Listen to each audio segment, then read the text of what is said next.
In this video, I'll give you a 9-step framework that's based in science and that will help you make progress even if you've been stuck for years. With the Acro skill roadmap, you can learn aerials in your 30s, double backflips in your 40s, and effortless one-arm cartwheels in your late 50s. And these are real examples of my friends and students, normal people just like you and me, no childhood gymnastics background. I'm Aaron and I love combining the most practical concepts from sports science with acrobatics for adults. Let's dive in. I actually found the concept in this overlooked old German sports science text. There it is, called Die Schritte der Leistungssteuerung. Steps of performance control. Very German if you ask me. So I decided to call it the skill roadmap, a little bit simpler. And what makes it so unique is that it's giving you a step-by-step process for optimizing your training. Your simple goal, get through all 9 checkpoints in sequence. This is a big meta roadmap for learning any movement skill. Checkpoint number 1, setting a North Star goal. Your North Star is a goal far in the distance that keeps you focused in one direction for long enough to actually see progress. There are 2 criteria every North Star has to fulfill. 1, it needs to genuinely inspire you. That's not your typical smart, boring goal, but it's about choosing something that truly lights a fire in you. Take my friend Christos. He started gymnastics in his late 30s with no prior acrobatic experience. I mean, none. He was 40 years old when he decided that in his lifetime, he wanted to learn a round-off back handspring, double backflip. Some might call him crazy, but his passion drove him to safely learn a double backflip faster than anyone would have expected. You see, your North Star goal should align with the person you want to become and not just teach you a new trick. Thinking about it should feel exciting, almost unrealistic, or even slightly scary. Then I believe we're on the right track. Genuine inspiration. But here's the second criteria, and it's absolutely non-negotiable. Accessibility. You need to be able to practice your North Star goal regularly, because without consistent practice, even the most inspiring goal just remains a fantasy. For Christos, training in the right facility just once a week was actually enough. But if you don't have access to a foam pit, a spotter, and gymnastics equipment, a double backflip might not be your best North Star goal. The magic happens when your goal balances inspiration with practicality. I personally prefer skills that I can practice in the gym, the park, or my living room. That way I can always get in a quick session that makes sure I'm getting better. And if you want my recommendation on which skills adult beginners should master first, then you can watch the 6 charm skills video right after this one. On to checkpoint 2, I'm assuming you have your North Star goal in mind. That means we can make a demands analysis. To learn any acrobatic skill faster, you need to know its demands. These are the basic building blocks or puzzle pieces a skill is made of. You gotta have all to get the full picture. A bridge walkover, for example, isn't just one skill. It's a back bend, plus a bridge and a transition through a handstand. And if you're missing just one of these pieces, you already know why you're stuck with a skill. Every acrobatic skill actually has 3 different demands areas: physiological demands, coordination demands, and psychological demands. Physiology is all about your baseline strength, speed, and flexibility. Coordination is how harmoniously you can organize your body parts in time and space. And psychology in acrobatics is mainly about how you deal with fear under pressure. To do a backflip, or really any acrobatic skill, you need to have all of them dialed in. The cool thing is, by doing this analysis, you can find new areas of the skill that previously you've just never thought of. So ask yourself, how flexible, strong, fast, coordinated, or calm under pressure do I need to be for this skill? If you have a coach you trust, I recommend actually asking them, what do you think are the demands or the requirements of the skill, and which of them am I missing? Because if they know you and they know the skill, then they're likely have a lot of insight in what could help you out. One more thing before we dive deep. I actually want you to get the most out of the roadmap. So I've made an interactive PDF for you. It's the easiest way for you to actually implement all the lessons you're learning in this video. After watching, you can head to the video description below and download the free Acro roadmap that I've made for you. Now we gotta move on to checkpoint 3. So with several demands in mind, we gotta move on to checkpoint 3. The assessment is where you actually test yourself against the demands. This is absolutely essential if you want to progress faster, because a specific assessment will reveal any of your actual weak links. Then you're no longer guessing and you know what you really need to work on. Let's do some examples. Let's say you want to learn a forward cartwheel or a bridge walkover. First, you test the physiological demands. For a forward cartwheel, specific leg strength is actually helpful to get you up and out of the forward cartwheel. So how do you test it?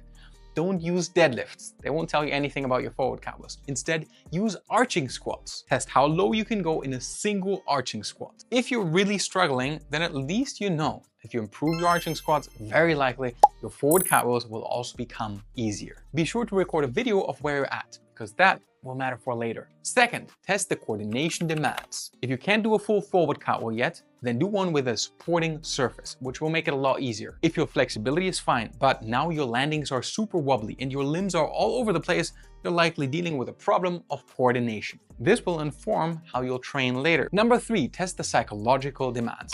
This is relevant if you can kick up into a handstand against the wall, but in the middle of the room, you just find it completely impossible. You're not missing strength or coordination in that you've already shown that you can kick up and perhaps even hold it for a while. Instead, it's likely that a fear of falling over is getting in the way. You can write out just on a notepad how you're feeling about the skill. Sometimes progress happens just by feeling much more comfortable with the skill, even though your level from the outside is roughly the same. This comfort is absolutely crucial to explore new solutions, but we'll get there later. So with the demands analysis, we want to get in the right ballpark and detect any major weak links. And for you, those are strength and flexibility. I have the perfect solution for you. Build the AcroBody community so you can get better acrobatics in 15 minutes a day. The average student improves their strength and flexibility score by 20% in just 6 weeks. So when I teach you cartwheel variations, handstands, makakos, and aerials in later phases, your body is actually prepared. Click the link in the pinned comment to learn more. And if now is not the right time, but you want 6 free guides, including a complete workout plan with demo videos,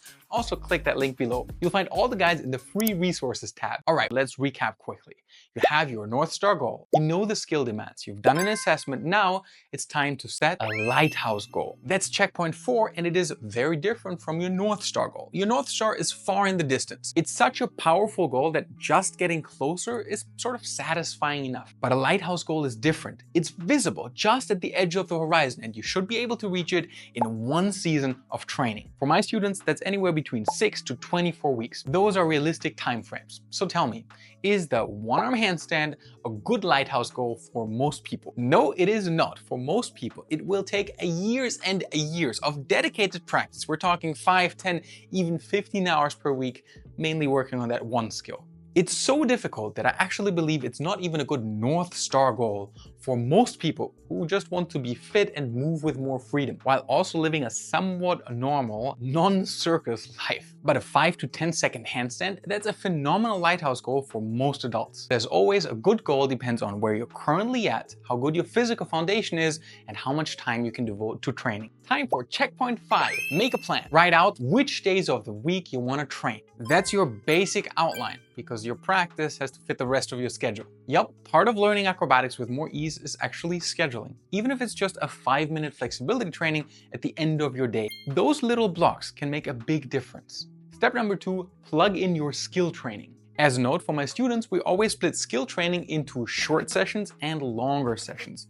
Short sessions are just 15 to 30 minutes long, and the long ones 30 to 60 minutes. You see, there's plenty of research that shows long sessions are actually not so helpful in motor skill learning. In this study, people who practice typing for 2 times 2 hours, so 4 hours per day, did worse than those who just practiced for a single hour. 4 times the effort and worse performance. That's not a good training strategy. What does help though is training more frequently. 2 shorter sessions are almost always better than 1 big one. But as you know from Christos, learning double backflips in his 40s, just 1 weekly session can be good enough. But then you really want to be equipped with the latest motor science research and not waste any time or energy. Another little trick to save time, do a conditioning circuit just 10 minutes after your skill practice. How? I show you exactly how in the free Core 6 workout guide. You can just click the pinned comment and go to the free resources section in the sidebar. When you have your weekly training plan laid out in the rough, you can already get an idea if overlapping soreness is going to be a problem. Now, programming can actually get super complex, and the more skills you're practicing at the same time, the more difficult it is to organize them in an intelligent way. But quite frankly, if you have any plan, you're already ahead of 90% of learners out there. That means we can finally move on to the most crucial checkpoint of them all, deliberate practice. This is the opposite of naive practice, which is repetitive activity without specific focus on improvement. Now, the term deliberate practice was coined by performance researcher Anders Ericsson. We kind of distinguish between naive practice and deliberate practice. Naive practice is people who just play games, whether it's basketball, soccer, or somebody goes out playing a golf game. So they're just accumulating more experience.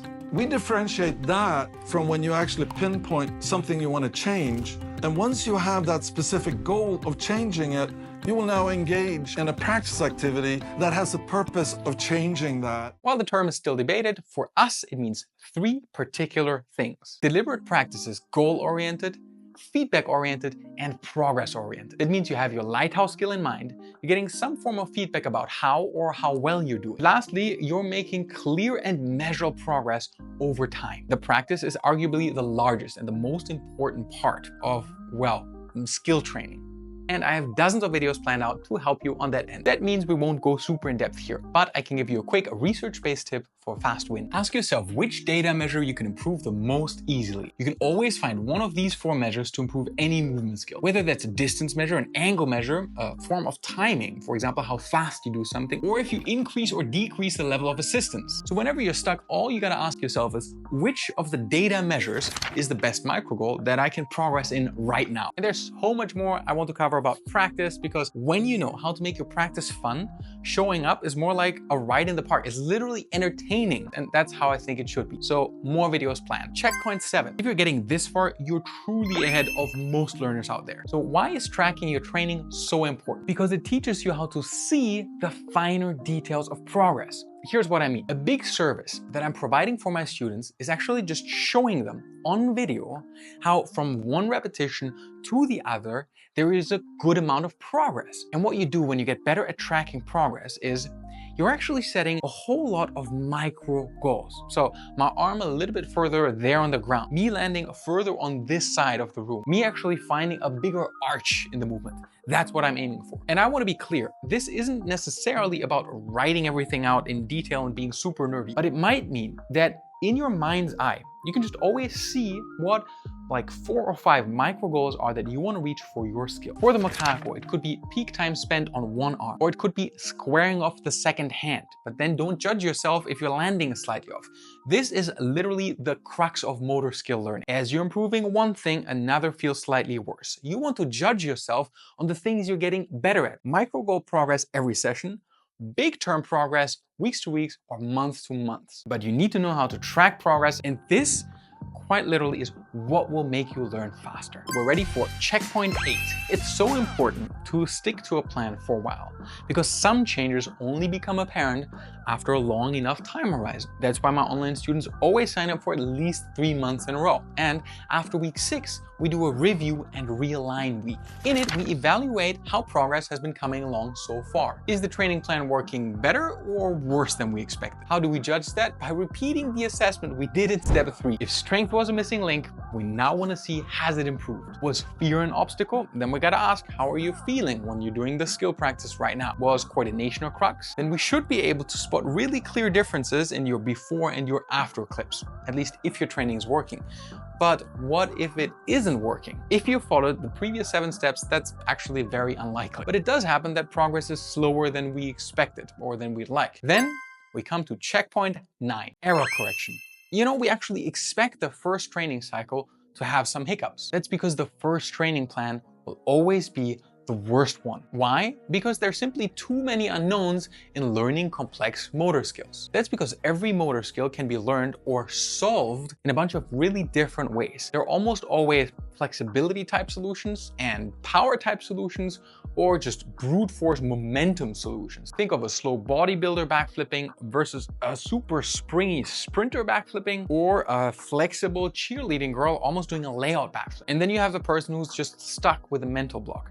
That's actually great to know, and exactly why we do the assessment and the evaluation, so that we can find out what are those roadblocks along the way that we gotta overcome. And that's why the initial assessment, as well as the evaluation, should include a psychological component. What I like to know too is, how much fun are you having in your training? Because that's actually a key sign that you're having enough variety in your training plan, but also that you're making progress and you're successful, which then means that your challenge point is dialed in and you're getting better quickly. Practice is not fun at all, also good that we know now. Let's adjust things, find exactly what type of exercise you don't like and switch them out. Maybe we gotta change the training environment a little bit. And that's how the second plan certainly becomes better than the first, and the third better than the second, and so on and so forth. The awesome thing is, the more often you repeat this process, the better you get to know yourself and your abilities and what you like about training. And that's how I believe anyone can make a movement practice just one of the most enjoyable parts of being alive,